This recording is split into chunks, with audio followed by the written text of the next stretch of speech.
All right. Welcome, everybody.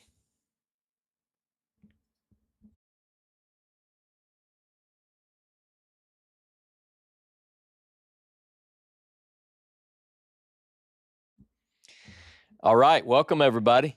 Good to be here with you today. Shabbat Shalom. I figured that today we would probably have quite a bit to talk about. Shabbat is always an engaging topic, always something that I think a lot of people are where they are in the faith, whatever faith they would call themselves at this point. I think a lot of people are there because of Shabbat. It's one of the first things I think quite often that people are drawn to, this idea that the Sabbath is that part of the Bible which draws them into a deeper walk. I see that all the time.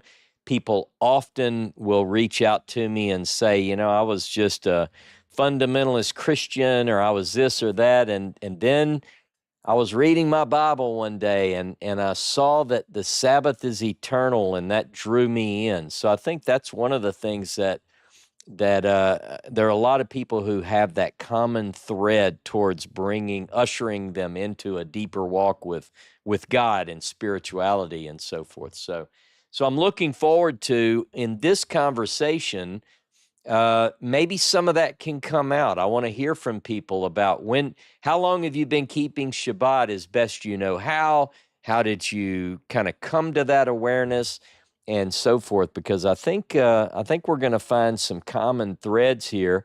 And I'm, of course, always anxious to hear from those who jump in and provide good feedback. And I threw in the book of Jubilees just for Todd and Angel, so I'm excited to see what they say about that. I know that that's one of the texts that they happen to study. So, all right, so let's get this thing rolling here. We've got our YouTube audience already in. We've got our Zoom group ready. I think we're ready. Let me pop this chat out. Okay, so I'll try to keep an eye on both, but certainly hit me up on YouTube with questions, comments, and also in the Zoom call. Damon. All right, let me bring Damon in. Damon, Shabbat Shalom. Shabbat Shalom. Hey, man, how are you? Doing pretty good. Good. Resting. All right, there you good. Good. It was a tough week. But anyway, I just wanted to start off before I get into what I wanted to mention by saying that no, I have not read the Moses Scroll yet, but Yep. already hearing your description of the Sabbath command that's in the Moses Scroll, I actually agree with you. I think that is the original. So haven't read the book yet, haven't looked at the scroll yet, haven't looked at the evidence yet, but that to me rings true. So Well, I wanted to start there. I appreciate it. I'd like to, if you need a copy, let me know. So just hit me up on email or message me. I'm pretty easy guy to get in touch with, because I'm interested in your take. If you read the story and the text, I think you'll find it to be quite interesting and the argument somewhat compelling. But that's just based on what other people have told me. So and my own personal experience. All right, I haven't been able to Damon. get the book yet. I'll message you. Anyway, so as you pointed out, we've got two different derivations of the Sabbath command in Exodus 20 and Deuteronomy 5. I wanted to focus on Deuteronomy 5 and why I think that that is emphasizing the Exodus rather than creation. So in Deuteronomy, it looks like that the book was deliberately patterned to foreshadow something to come. Just to give you an example in there, Deuteronomy 18, we're to expect another prophet like Moses. Well, you wouldn't have that in there unless he's saying, okay, here's the original. I'm looking forward to something else to come. And I actually wanted to bring in something that I had been studying as I'm writing my book on Isaiah about patterns and foreshadowings. If you have ever looked at Psalm 22, in just without necessarily bringing Christianity into it, we've got a description here of someone who is on the brink of death. What's interesting is compare that to Psalm 38. We have a description of someone who's probably close to death, but he's suffering from a plague. Verse 11. Okay. In my opinion, these two Psalms are based on the same event in King David's life, but he wrote them very differently. It's like, why? Why did he emphasize the things differently in each Psalm? Did If you they, go back just to, as a question, did are you getting to the Sabbath? I'm just wondering. Are you yes, because okay? All I'm right. use this to show how it foreshadows something, Okay. and then connect it back to the foreshadowing in Deuteronomy. So if you look at 2 Samuel 24, King David numbers Israel, then he's sinned, he's offered a choice of three different punishments. One of them is a plague, and he accepts that punishment. Okay. After 3 days, he's crying out to the Lord saying, please stop, because you're killing the people. Where was he for those 3 days? In my opinion, he also got the plague, because Psalm 38, verse 11 says, okay, you've got someone here suffering from the plague. And I think what's going on is Psalm 22 is foreshadowing another king like David. Psalm 38 is foreshadowing someone else, but someone who also got the plague. And I think that just so happens to be King Hezekiah, who got the plague according to Isaiah 38. What we're seeing here is individuals whose the events in their lives are foreshadowing something to come. If you go back and we've discussed this before, Genesis 32, when Jacob divided his company into two groups. And we've discussed that before. Yes, we think that foreshadows the later division of Israel. In Deuteronomy, I think the emphasis of the Sabbath on the Exodus, on don't work because you were oppressed, is specifically foreshadowing something that's going to happen again, that there's going to be another captivity and another oppression that you'll have to be reminded of by Deuteronomy. And we see in the blessings and cursings, after all of that happens, you'll be restored back to the land. Does that make sense? That kind of foreshadowing, and why that emphasis would be in the Sabbath commandment. I kind of gave my reasons. I think that the main reason that Deuteronomy focuses on the idea of redemption is because it's playing off the idea of rest, which is found in Exodus in the priestly accounts, and the idea that as servants they weren't allowed to rest. I think that it's much simpler than that. Obviously, I'm interested to see where your research takes you when your book comes out, but presently, I'm not inclined to see that. I do think that Deuteronomy is clearly predicting or presented as predicting future things. For instance, in Deuteronomy 30, when these things come upon you, the blessings and the curse, and they hadn't even gone in the land yet. And, and yet it talks about a covenant, and I've taught classes on that. But in terms of the Sabbath command, I see that the original, in my view, is the 7-day cycle of creation and not the Yes. redemption. And I think Yes. Deuteronomy focuses more on the redemption because it's highlighting that rest is part of the covenant. It's built in, and it's something you couldn't do as a slave. So I think that's my view, Mm-hmm. but that's just my view. So. Okay.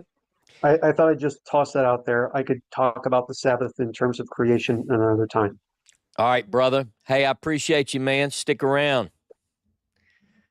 James Erickson. How are you, my friend? Shabbat Shalom. Shabbat Shalom. I ordered one of those Leviticus books. I'm just waiting for it. Okay. All right. Well, we've got, as soon as we published it, I know that orders are coming in, and I saw that. And so our creative director works through all of that for us, and so hopefully you'll be getting that in the next few days. I tell you, I've mentioned this before that I originally just did these just because I wanted them for myself, for my studies, and mine are just marked up. Hopefully other people are benefiting from them as well. I use it a lot, and I thank you for it. Good, good. What else is going on, Mr. Erickson? Yes. So you said, like when did you start the Sabbath? For me, it was 2005. All It was right. kind of a long time ago. Yeah. Being in law enforcement, it's kind of tricky I bet. because so how I kind of looked at this is when I was writing a police report, we numbered the report like day 1, day 2, day 3, and day 1 was Sunday, and day 7th was Saturday.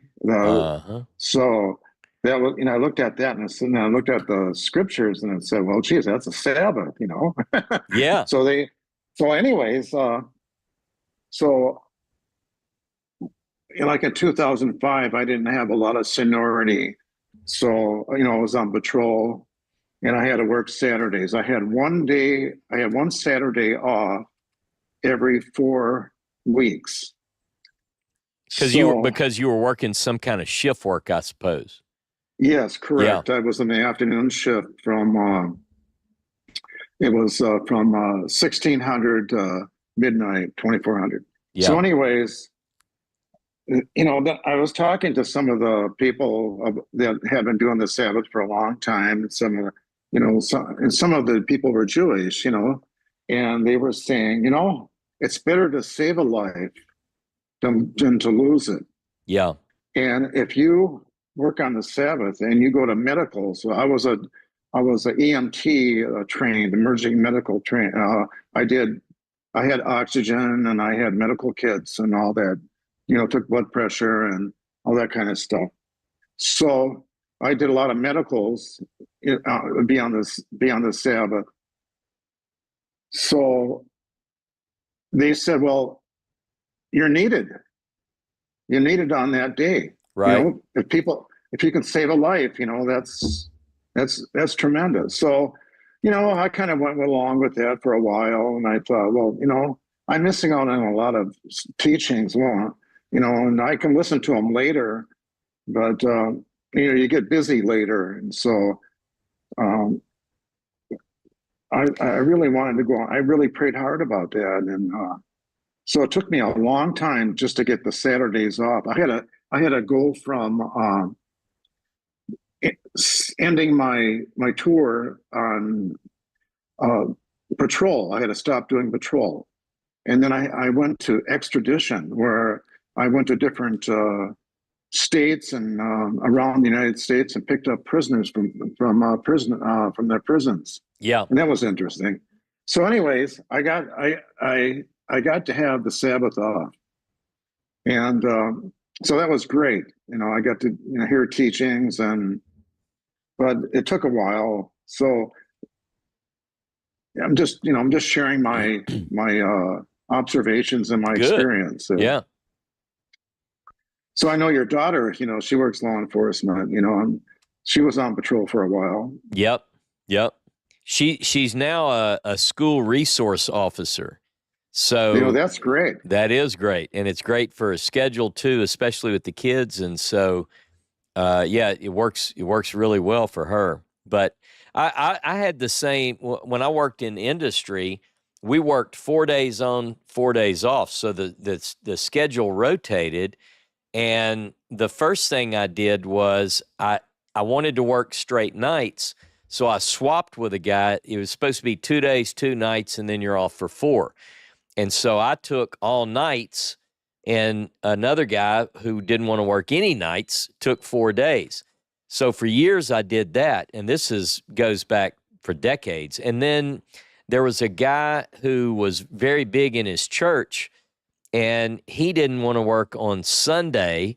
So we arranged it where I would be off on Shabbat and he would be off on Sunday. We just traded out.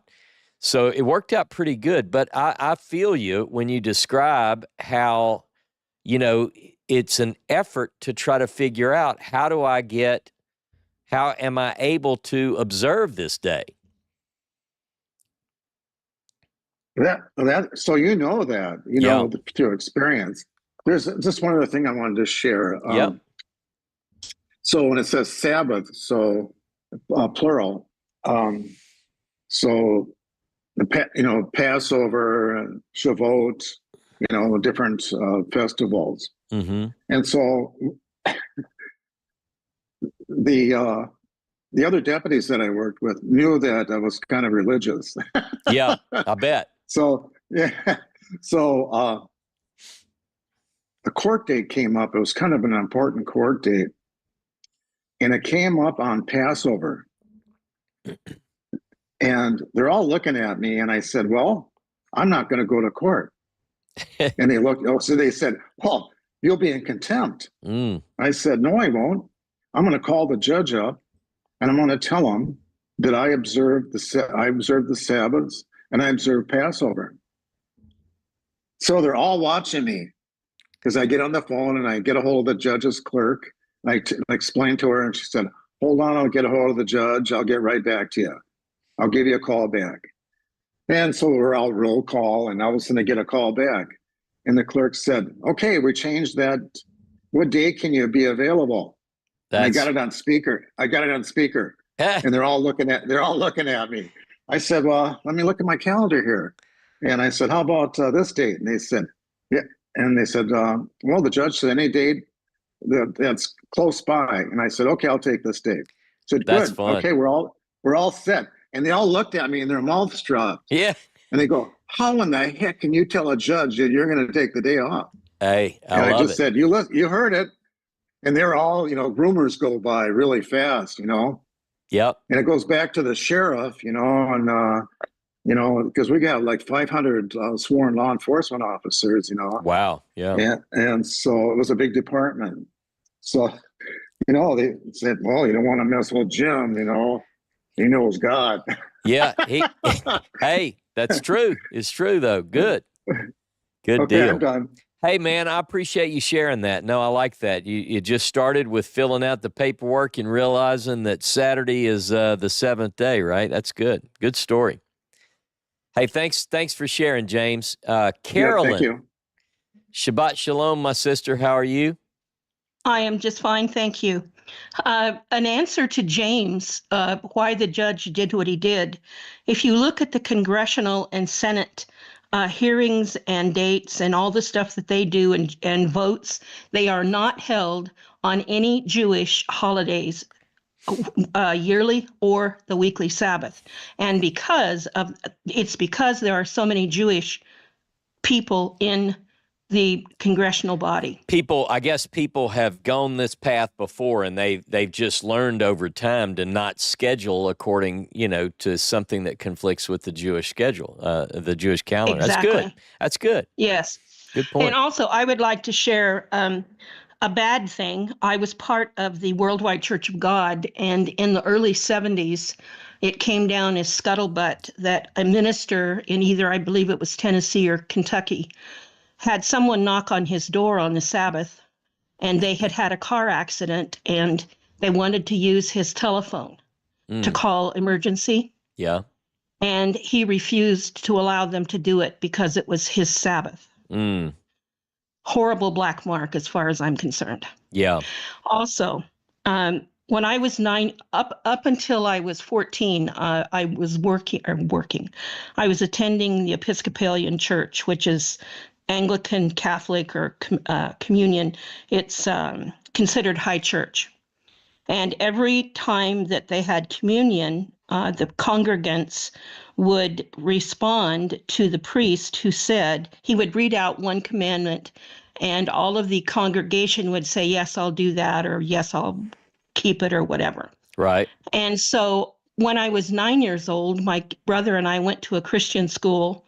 We were the only two Episcopalians. Everybody else was Baptist, and the two teachers were Quaker, believe it or not. Mm-hmm. And we had to memorize the 10 Commandments. And at 9 years old, I raised my hand and I said, "I already know them."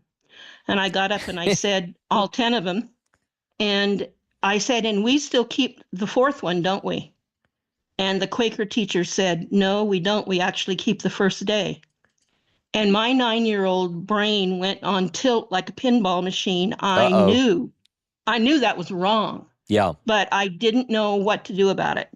When I was 14, I chose to do something about it and to begin keeping the Sabbath. And because I went to the Worldwide Church of God first, and then my mother followed me and had to, because of the cultish religion in that church, had to divorce her husband because both of them had been previously married. Because I had gone to church first. I was terrible, and my mother had to be a religious nut to listen to a 15-year-old girl. So let me tell you, when it comes to keeping the Sabbath, you do it. Yeah. You absolutely do it. I don't care how old you are or how old you are or what your job is. If you need help, you just ask, and God will he'll make a way for you to be able to do it. But you have to prove yourself first. Yeah. And it's not always easy. I think I've seen some of the same things you're describing, and people have, it's funny, this group, I'm sure we're going to hear stories from people like yourself who have gone through some very difficult times in order to do what it is they feel compelled to do in terms of following the Scriptures. So I love these stories. I think it's very important, and you're right. I mean, do whatever you've got to do, because this is one of the 10. Very important. Thank you, Ross. Hey, Carolyn, thank you. It's always good to see and hear your voice. I appreciate you. Thank you. Hello, Clody. How are you? Shabbat Hi. Shalom, sister. Hello. I have a question. All right. What does Shabbat mean? Cease. So Shabbat is not seventh day, because with what I'm seeing here, we have Yom Rishon, Yom Sheni, Yom Shlishi, and so on. And when they translate the days, when they translate it in English, they say first day, second day, third day, until the seventh day. Yeah. So I'm just asking, Yep. Shabbat means cease, rest, and seventh? Or Well, seven is another altogether word? It is another word, and it is mentioned in some of these Sabbath texts where it says, 6 days you shall do the work, but the seventh is a Sabbath. And so it is Shivi'i. It does mention the seventh day in some of these texts. That is a good question, though. So Shabbat doesn't mean the seventh day, but we're told over and over that it is the seventh day. Yes, yeah. Yes. That's right. Now I have another question. All right. For the other days, do they have the meaning first day, second day, or they also have another meaning in Hebrew? I mean, Yom Rishon. Rishon is the first, or is another altogether word? That is the name given in Scripture for the first day is Yom Rishon, or sometimes it will use a form of Rishon, because it's really that root word even of Rishon is Rosh, which means the head or beginning. Okay. So it's tied, but like we start off, the Bible starts off Bereshit. It has that same. So, but biblically, the names of the days of the week are given very clearly, like you just listed them. You did it exactly right. In fact, we see over and over and the ark rested on the 17th day of the month, the first day of this or the first month, so we don't really have names until we get into, say, the Babylonian period. And that's where some of that comes in. And I know Betty, who's with us, Betty Given Elisheva, has written several good articles on that, how it kind of, that Babylonian influence, other nations have influence, particularly Babylonian when it comes to the days' names. These Greco, sometimes Babylonian, all these different nations and their gods creep into our calendar. Okay. Yeah. Okay. That was my question. All right. Well, stick around. Good stuff. I appreciate you, Clody. Look, I'm going to bring in a question from Sue. You're a good friend, so I'm going to ask you to hold 1 second. Someone asked on YouTube. I don't know if it's past. Let me see. Let me see if I can find the question. It had something to do. 1 second. Well, this is a good question. Let's see if I can find it. I'm just going to read the response. I don't know where I saw it now. Maybe it was in the Zoom call about the animal falling in a ditch or something. And is it a law-breaking item or a law-breaking infraction to go get this animal? I'm reading, this is, again, from the Dead Sea Scrolls. This is a text called the Damascus Document. And this particular text, which clearly is an indication Jesus is dealing with or directly combating this view of Shabbat. Here's what it says, and there's a lot of rules here. I'm just going to pick up a couple on the animals. No one should help an animal give birth on the Sabbath day, and if it falls into a well or a pit, he should not take it out on the Sabbath. No one should stay in a place close to Gentiles on the Sabbath, and it goes on and on. But that specific reference said, don't even help an animal. That specific reference to don't even help an animal out of the ditch is quite shocking. You're like, what are you? And that's what Jesus is really combating there, is that hard view. We have a few texts where he says, what is it not, what should you do on the Sabbath? Is it unlawful to do good on the Sabbath? So I think sometimes people go too far with the strictures and miss the whole point. All right. And Sue, Shabbat Shalom, my friend. How are you? I'm great. Thank you. Thank you again for another wonderful lesson. Thanks for watching. Shabbat Shalom to you and to everyone. And thank you for calling me your friend, because I consider you my friend. Well, that's right. That's what we're here for. We're friends. I don't have any friends other than this group of friends, really. Yeah. Join my club. All right. Good club. You were asking about our experiences with Shabbat, and my husband of blessed memory, he and I learned the hard way about Shabbat. We had originally joined the Hebrew Roots movement, so we were still Christians, and we were going to our church, which had been founded by a converted Jew, and we discovered that there was a Messianic synagogue in our town, so we started going to that. We'd go to the synagogue on Saturday, go to the church on Sunday. And the first Shabbat, that we went to the synagogue, I remember the joy. Oh, I was so excited, to be worshiping on the Shabbat. But as typical Christians, following service, well, let's go get some lunch. Yeah. So off we went to, I think we went to, some restaurant. We ordered calamari just to make it even worse. Right. Never thought a thing about it. We go home, and within a few hours, we're sick as dogs, and we were sick for about 3 days. Good. Didn't connect anything. So we go through this next week, and of course, we're learning more and reading more, and we go to Shabbat service again on Saturday. And after service, I remember pulling up, I think we went to Lowe's Hardware, and I remember sitting out in the parking lot and saying, are we supposed to go in there today? Yeah. And my husband looked at me and he said, oh. So he started the car up and off we go back home. And I mean to tell you, we did some major repenting that day, and we understood about the calamari after that day. So it was an interesting introduction to Shabbat, but we've never forgotten it, and we cherish. Well, I do now. He's gone, but I cherish Shabbat, especially since finding UIW.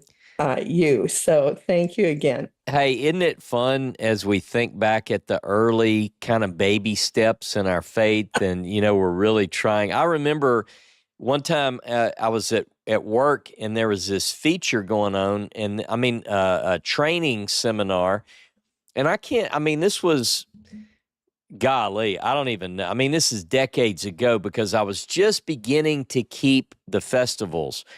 And so I was fresh out of the military and I was working at this company.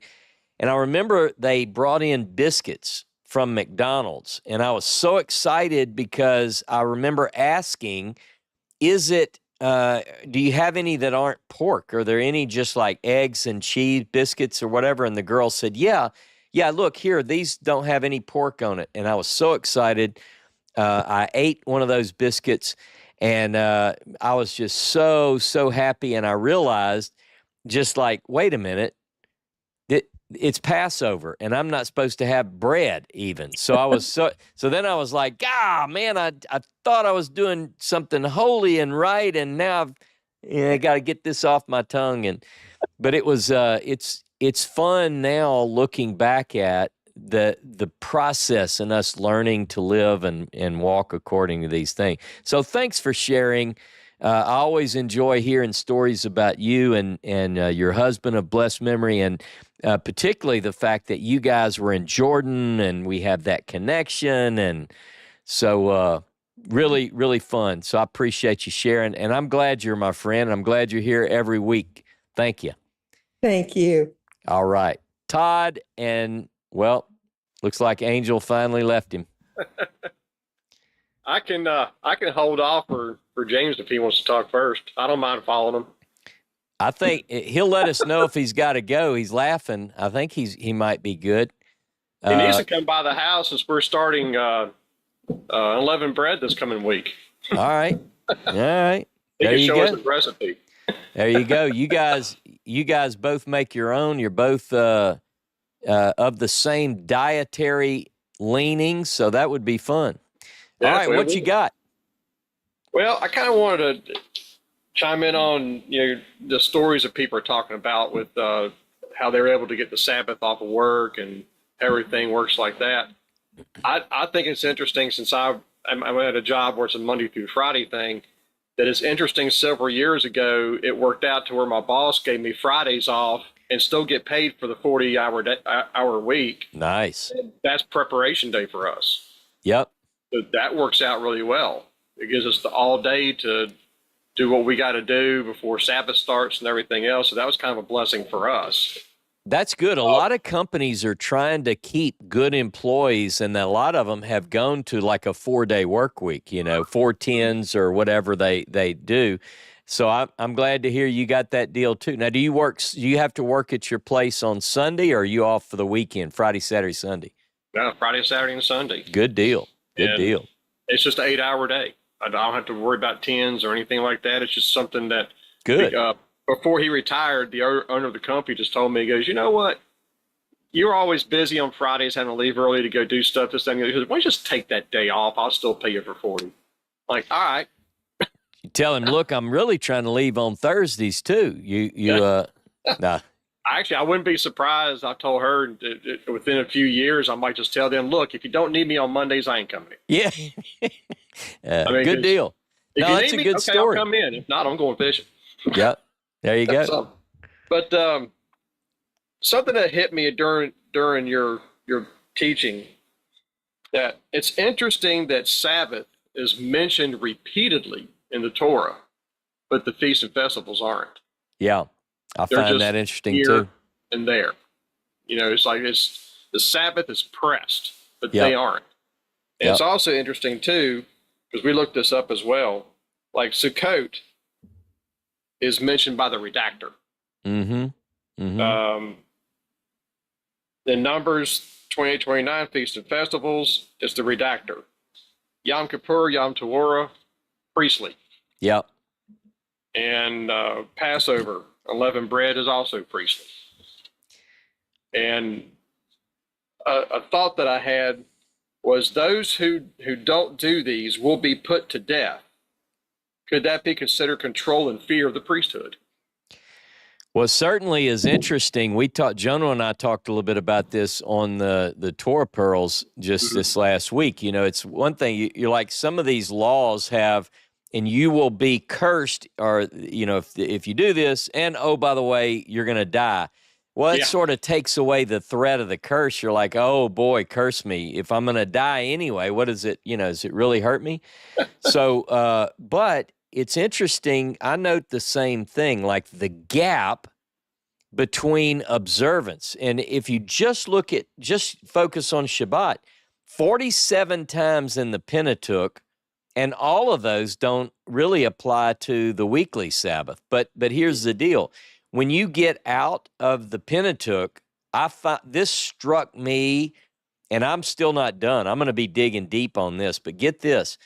You don't see Shabbat in Joshua, Judges, 1st, 2nd Samuel, or 1st Kings. Not a single occurrence of Shabbat in any of those works, and I found that to be striking. And I think it's the same thing that we see. My mind is spinning wildly. Some of you know Cameron Waters. You guys, especially Todd and Angel, may know him because he did Christspiracy, Seaspiracy, you know, all those films. So he and I are working on some things together, and one of those is the idea of when are the festivals introduced? Because we have this gap.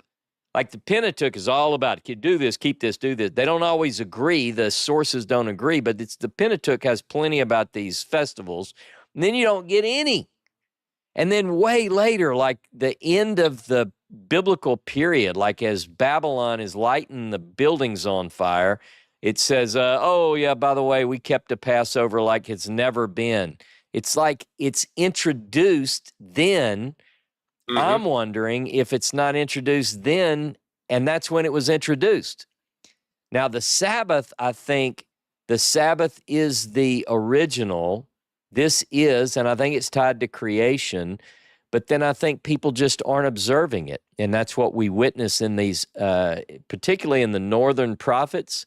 Most scholars even would put this as the earliest strata of the biblical literature. So Sabbath is there, they're just not observing it or observing it correctly. Some of these other festivals, I think they don't come in until way later. But that's up for debate, I know that. Well, see, that's a question too. What is correctly? Yeah. Because we're not given really a rule book. It just says, you'll die if you do this. Yeah. And the way I look at it is, or the way we do it ourselves, I mean, I'm sure we're different from everybody else, but the way we understand it, there's no hobbies on the Sabbath.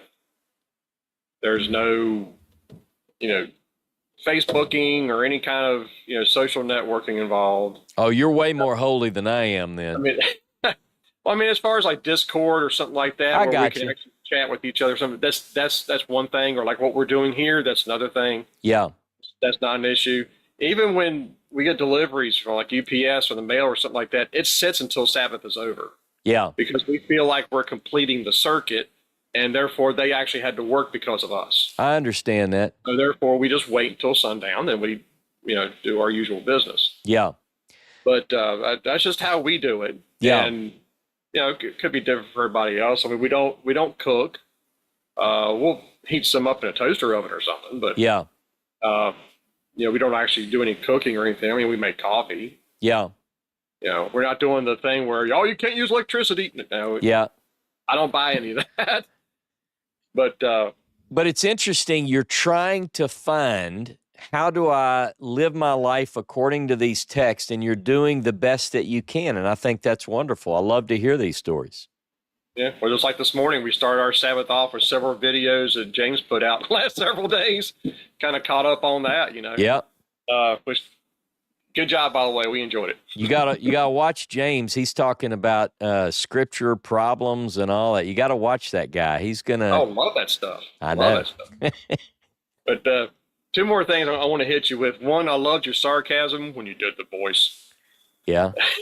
Some people hate that, by the way, but. And I wonder how many people caught the very last thing you did, which I caught instantly, of the rest of the story. Who else knew that was Paul Harvey? John Langberg told me, he was in the room and he said, only the older folks are going to get that. The younger folks won't, but oh well. That was the idea. I thought it was clever. but only in my mind. Sometimes what I think is clever doesn't translate, but I thought the Sabbath, the rest of the story, and then it came naturally to end the show that way. So hopefully those that caught it got a smile, and those that didn't, now you know the rest of the story. Well, I don't know about anybody else, but I was usually about 50-50 with who he was talking about. Yeah, that's right. That's right. Good stuff. That's all I got, buddy. All right. We appreciate y'all. Hang around. I know you'll come up with some other stuff. All right. Dr. James Tabor, how are you, my friend? Hey, everybody. Good to see you all. What a great group. Yeah, Todd, people used to say that Garner Ted Armstrong sounded like Paul Harvey. Do you remember that? I thought he sounded better, but he did have that kind of newscast style that was very engaging. Yeah. For old people who remember Paul Harvey. My voice is a little weak, but I can get through what I wanted to say. I appreciate the stories, by the way, of several of you. Mm-hmm. But in the book of Revelation in the New Testament, the Apocalypse, chapter 11, there's something that might be useful to you personally and also maybe talking to other people. We've all probably heard from New Testament backgrounds, many of us, about the last trump. You know, the trumpet sounds, and Paul even refers to it. It's part of Jewish eschatology of the late Second Temple period. And in verse 15, the seventh angel blows his trumpet.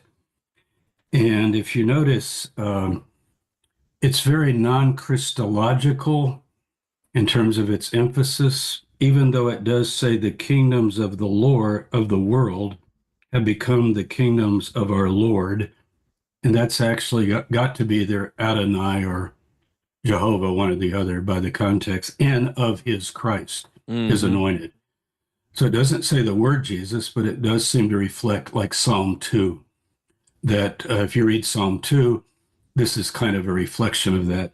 But then when the 24 elders begin to sing their hymn and worship God, they say, we thank you, O Lord God Almighty. So it actually is using El Shaddai, which is really interesting that the New Testament would have that, the name that Abraham used. And it talks about the nations raged, but you've taken power and taken your reign, and you're going to reward the servants and raise the dead.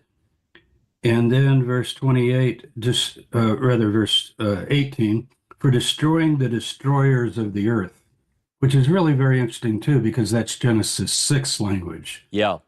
So instead of echoing the flood, all flesh had corrupted its way or his way, because in terms of the pronoun, we're not sure, upon the earth. But then when you get to verse 20, I keep saying 29 because I don't have my light on here.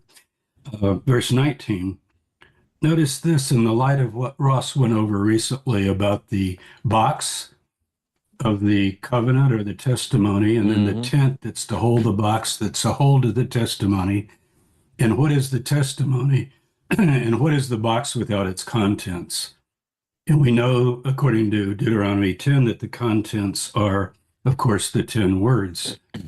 So it's just interesting that verse 19 ends the final day as it's pictured in late Second Temple Judaism, we call this, written, we think, still before 70. Most scholars would put it before 70. God's temple in heaven was open. So remember what Ross did the last few weeks about the plan and so forth, the architectural plan. And the Ark of his covenant, so it's using covenant rather than testimony. We learned about the sources, was seen within his temple. And there were flashes of lightning and voices and peals of thunder and an earthquake and heavy hail. This is very apocalyptic language. But isn't it interesting that it's all centering down, opening the fundamental Torah of Hashem, of God, which we know it's in the box. So the idea that within the box, one of the 10 commandments, usually numbered the fourth, would have like an X through it. Like, oh, well, Jesus has come now, so that probably says Sunday or something like that. I think it's pretty ludicrous, historically speaking, as a historian of this period. There's no question that the author has in mind the 10 words. No question. Yeah. I think it's not even debatable.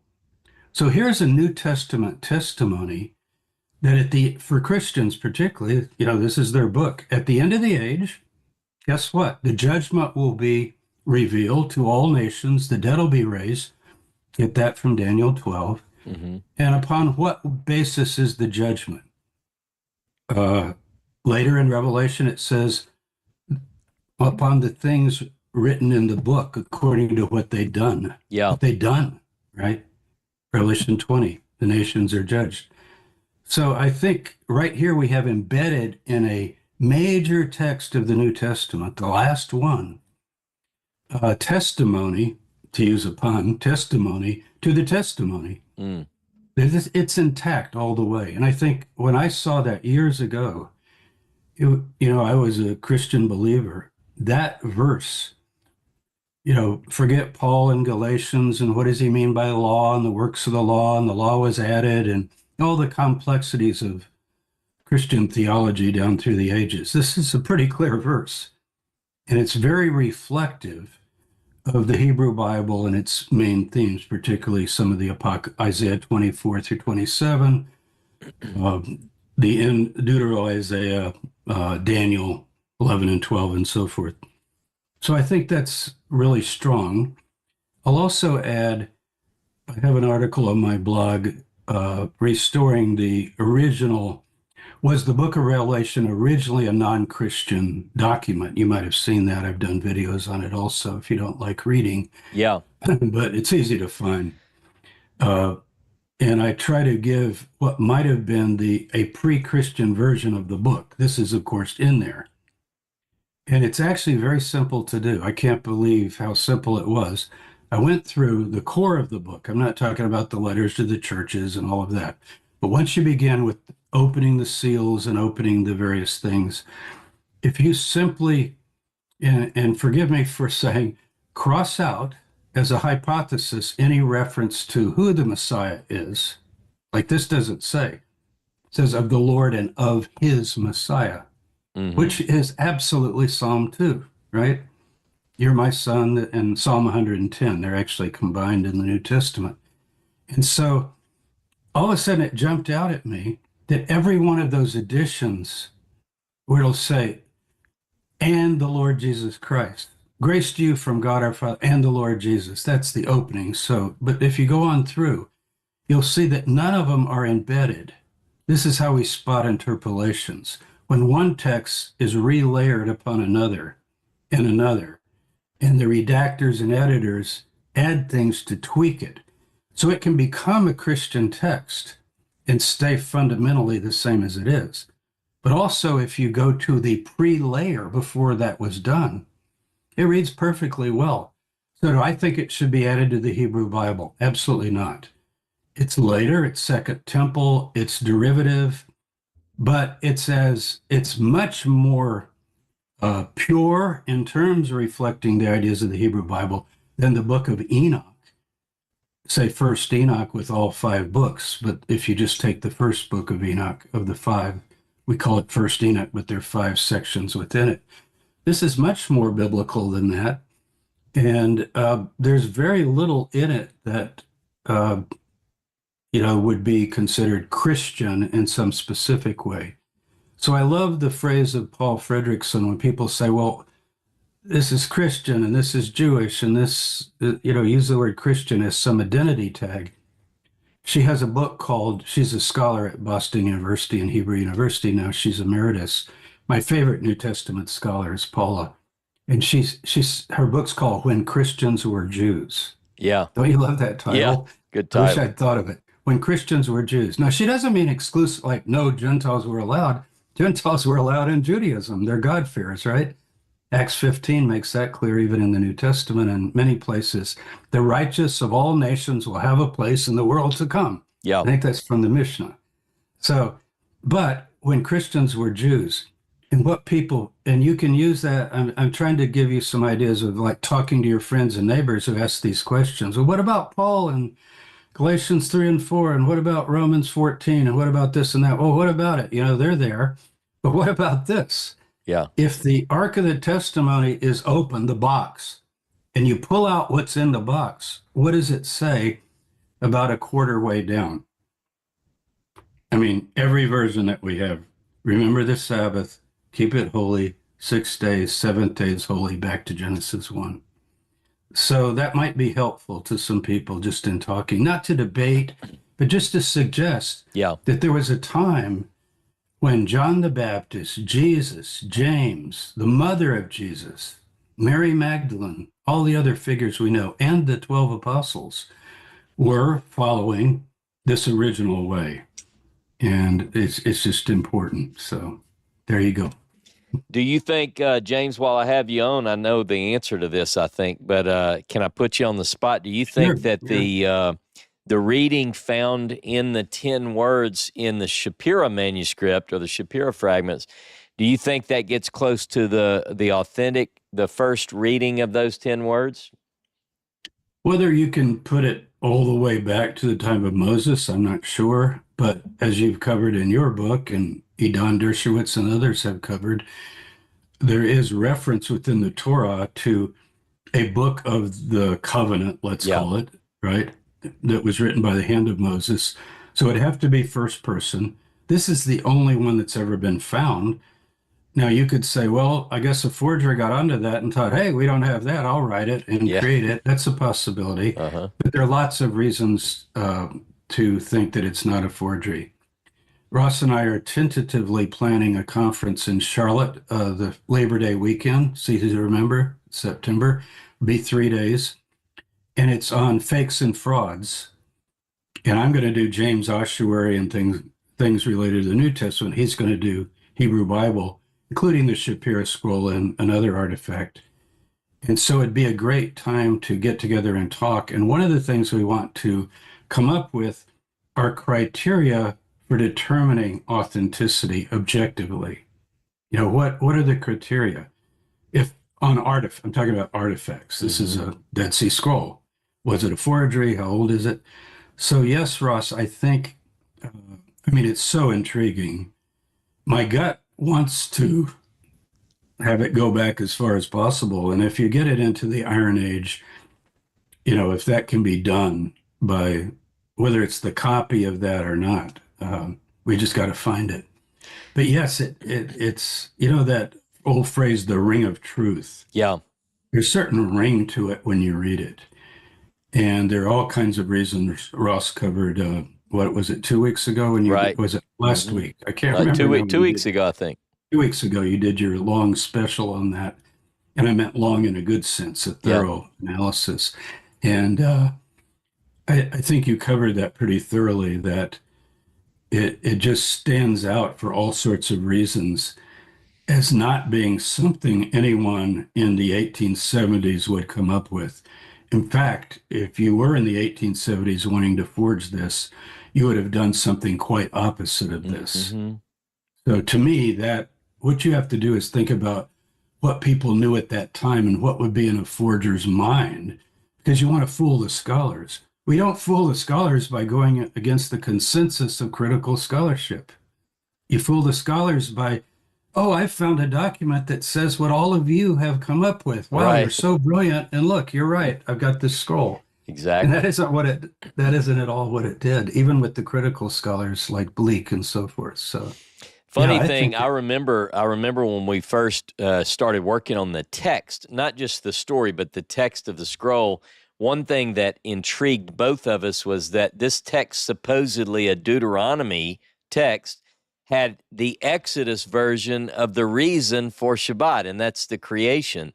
And so that really sort of, I think it certainly, for me at least, made it seem more credible. Like, why would a forger change that? I mean, there are plenty of examples like that. But, I mean, it would have been just as easy if you're presenting a Deuteronomy text, make it more like Deuteronomy. Just draw it in ancient characters. And the Shema as well. Exactly, The use of Elohim puzzled people at first and might even seem like, well, that's really crazy. But as you think about it, I'm working on this right now, and Ross and I are going to talk about it because I want to get his ideas for my book coming out in April, Restoring Abrahamic Faith, that Elohim can actually be a proper name. It's rare. It's usually God, just like you say, oh God, oh Elohim, or Yeah. Genesis 1, God. But when you say Elohim, your Elohim, do you see what you're doing? You say, well, it just means God, your God. Well, no, it's actually saying your Elohim, your God, is Elohim. Yeah. I've got some new ideas on why that would be the case. And I think it's like us saying, you say, do you believe in God? People, yeah, well, what do you mean by God? But when you say, I mean Elohim as Elohim, you see what I'm doing? Yeah. I'm naming the Elohim. Elohim. You say, well, you just said God again. No, I said Elohim, your Elohim. Elohim, your God. Your God is Elohim. Yeah. Now, nobody has a trouble with El Elyon, right? Yeah. God Most High. El Shaddai, the God who's the protector or the nourisher or whatever it might mean. There are different possibilities. So I think Elohim can be seen as a name of God. And in the Elohim Psalms, you can look this up in the Psalms, it's used many times in exact parallel to Hashem or Adonai or Jehovah or Yahweh. You take your pick, but the Yod He Vav He, it's used in parallel. Yeah. Okay. So if it's used in parallel, it wouldn't make sense to say, oh Yahweh, da da da, oh God, da da da, because you just said God and now you're saying, oh Elohim. So to call upon the name of Elohim, this text actually has that. Look at the Shema again. Do you have the Shema handy, Ross? Could you read it from the Moses scroll there? Or Yeah. is it? No, Yeah. it's actually, I mean, It's actually in your book. it is in the book, but I was going to say it's the same as what we have in the Hebrew Bible, but instead of Yod He Vav He, instead of having the name, so to speak, two things. It comes earlier than what we see in the Bible. In other words, in the Bible, we have Deuteronomy 5 as the 10 words, followed Right. by, but anyway, it's Hear, O Israel, Elohim, our Elohim, Elohim is one. Okay. So there you go. So if somebody says, who's your God? This would get it in English. Who's your God? You say, God. God is my God. Yeah. What do you mean God is your God? But who's your God? God. Yeah. You could then qualify it, God Most High, God the Protector. Mm-hmm. How about the God of Abraham, Isaac, and Jacob? Does that help? That's used repeatedly. Yeah. The God. So who's your God? Ha God. Elohim. Yeah. How about capital G-O-D? That would help. Just put it in all caps. Yeah. And by the way, the King James does that when it runs out of places for turning Yahweh into God, into the name, and doesn't want to use the name. It has Lord and all that, and finally just puts G-O-D, all caps. Yeah. Well, what about a Bible in English that would just put G-O-D, all caps, when it's being used as a name? When it's used for judges or other rulers or the angels of the nations or something like that, then you could put gods, right? Mm-hmm. Mm-hmm. But if you say God, capital G-O-D, singular, there's only one. That's the Shema. Elohim, our Elohim, is one. Yeah. Is that clear to everybody? I love it. Yeah. Carolyn, thanks for your testimony. I wrote you in the chat that I was 17 listening to Herbert Armstrong and Garnett Armstrong. Can you imagine? 17, 16 actually when I started. And my whole family's Church of Christ, and Betty, who's here, and we're going to church on Sunday and taking the Lord's Supper, and we're going to go to Christian colleges and all this. And all of a sudden I'm listening to this voice that's going over some of these same basic things, but it's the Sabbath that really flagged me. And I started kind of secretly, or let's call it privately, keeping the Sabbath at age 16, just in Hmm. my room. Yeah. I mean, we didn't have to go to school on Saturday or Sunday, so, and then I would go to church and with the family and so forth. But my family at that time would have seen this, and Betty can testify to it because she was there. We drove together to church on Sunday morning, Sunday night, Wednesday night. Hmm. Our parents didn't go on Sunday night and Wednesday night. But it's like, well, James is kind of going towards Judaism. See, that's just what we thought. Towards Judaism? I just read the text about the 10 words that are in the Ark of the Covenant. That's Mhm. Judaism? Or is that the only testimony we have directly on that level from the Creator? So, and I'm not saying I was great or anything like that. I just started reading some of those booklets and underlining in my King James Bible, which I still have those same markings. And I put big, ugly red stars and red pen. I never mark my Bible like that now. I'm very neat, like Ross is, but I'd even write things like, get this, Yeah. notice. I did the So, same. My old Bibles are really embarrassing almost. yeah. So, but hundreds of thousands of people throughout the world, hundreds of thousands, millions of people were affected by that. It was the first really, really public message that went out.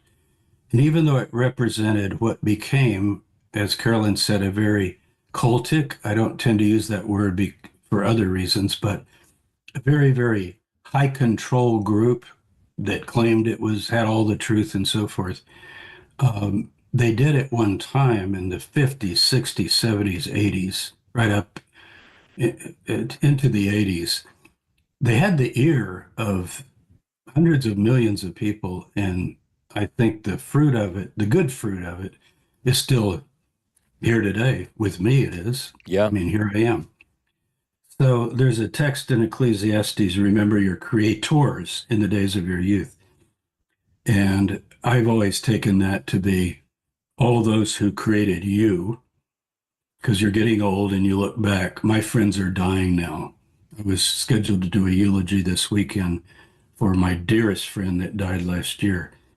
And others have died along the way because I'm old now. I'm going to be 80 next year. And you can't live forever. But I feel like more and more I want to remember those who influence me. And I mean in the Christian church, I mean parents, I Amen. mean relatives, people who touched your path and moved you to where you feel the direction you're on right now. And so I want to honor. I wasn't intimate friends with Herbert Armstrong, but I knew him pretty well, talked to him many times. And to me, with me and to me, and Garner Ted Armstrong, they were very sincere, despite all the things that came out later. I was totally unaware of. Talking about the '60s, Yeah. We didn't know much of what was going to unfold. That always happens with groups, though. High demand groups with charismatic dictatorial leaders, they always fall apart. And may I introduce you to a group that doesn't have that? I mean, I'm the president of UIW. Do you feel like hello, everybody. I'm in charge today. Ross, thank you for your lecture. We'll keep you in line here. But I'm the president. Or does Ross say, well, I don't care what James says. I'm the one teaching. I mean, we don't have any of that. We don't have any of that ever. We don't Yeah. even approach it. And you're not going to find, I don't know of any group that doesn't have I want to get vulgar, some big leader, usually male, big leader that basically thinks that he is the be all and end all of everything. And you won't find that in our loosely associated group and you all know that, and that's why you're here. It's pretty wonderful. Okay, It's a good that's group. enough from Tabor. Thank you. Hey, James, we appreciate you. Thanks for stopping by. And I know you've got a busy schedule too. I'm going to but go outside, and it's wonderful weather here. do and, it. Enjoy. watch the deer and the antelope play. All right. Almost could sing that. Have a beautiful day. Look, I was going to say, before we let our YouTube audience go, I wanted to say that if you're part of the Yachad, you need to come on over to the Zoom call. And one other thing, there's a discussion going on, and one of the people, B'nai Emmett, I know of your work. Let me just say, I appreciate your work. I know of your YouTube channel and have actually, as busy as I am, I know you're busy, but I have taken the time to watch some of your videos as well. B'nai Emmett is in the Netherlands, and so I have to use the closed caption translation, and I don't know how accurate that is, but from what I can tell, you're an excellent teacher, and I appreciate your work. And we are, it seems, almost brothers on the same quest, because I too see very challenging things within the text of the Hebrew Bible. And I mean by that, not just difficulties in the text, but whether I'm looking in English or Hebrew. And I know Eric Castaneda is also commenting there. Eric is Jewish. And so what B'nai Emmett says is, what could we produce a biblical text that has these interpolations taken out and so forth? And I have been asked that on numerous occasions. The first thing I would say is, I have this parable that I don't want to get into all the details of, but imagine a field that you planted and someone at night comes in and throws wheat and tares thorns into your beautiful field, and they grow up. Now, what do? Do you take those thorns out and burn them? No, you let it all grow until the harvest. So my goal is, this book, I love the Bible. I read it in English, and to Eric's point, I read it in Hebrew as well. And those difficulties are there in English, and they're there in Hebrew. Judaism does not, in my view, please forgive me, I'm really not sorry for what I'm speaking the truth here. Judaism, in my view, does not have the answers to all of these questions. And the Masoretic text, which is put forward as the be-all, end-all text, is not the holy, inspired, inerrant, authoritative word from heaven to man. There are mistakes in it. There are variations between one text and another. And so while I have many friends that are Jews and that are rabbis, and I can love them and I can have good conversation with them, I'm not a fundamentalist. I'm not a fundamentalist for Christianity, nor am I a fundamentalist for Judaism or the Masoretic text.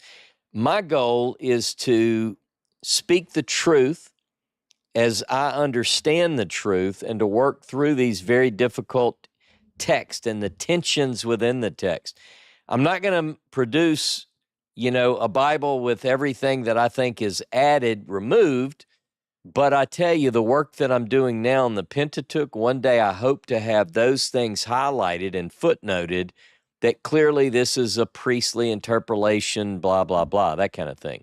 So it'll all be there, but will be flagged just like I try to do in my classes. So while I can appreciate the fundamentalist view, I don't embrace it.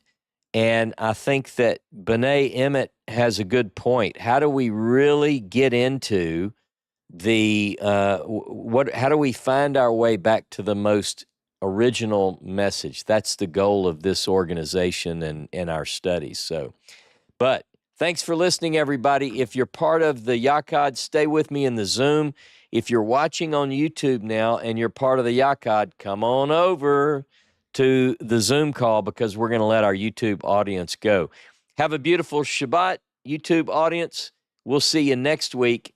Stay tuned, and thanks for participating. Shabbat Shalom.